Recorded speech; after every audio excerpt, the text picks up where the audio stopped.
Dans le monde des gâteaux, un couple de jeunes mariés en pâte à sucre célèbre son mariage. Mais l'homme renverse accidentellement du vin rouge sur la robe de mariée de sa femme.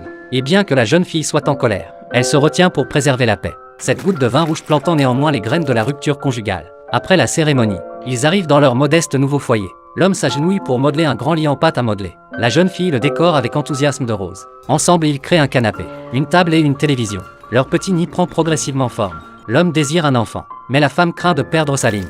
Alors elle façonne un petit chien en pâte à modeler comme substitut. Et le couple trouve temporairement l'harmonie. Cependant, la vie conjugale n'est pas un long fleuve tranquille quand l'épouse veut regarder des séries romantiques. Le mari supplie et s'empare de la télécommande pour regarder le football.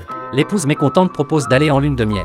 Le mari dessine un symbole d'argent pour dire qu'ils n'ont pas les moyens et propose plutôt de camper en montagne.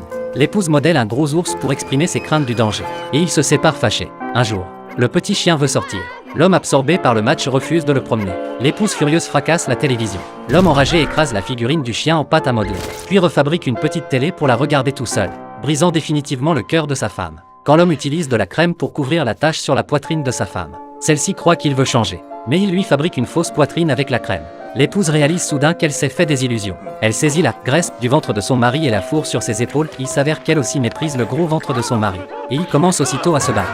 Finalement, quand un autre couple de jeunes mariés coupe le gâteau de mariage, ce couple sur le gâteau est déjà en plein chaos. Et lorsqu'il trinque, le vin rouge éclabousse à nouveau la robe de la mariée, comme si le destin se répétait en boucle.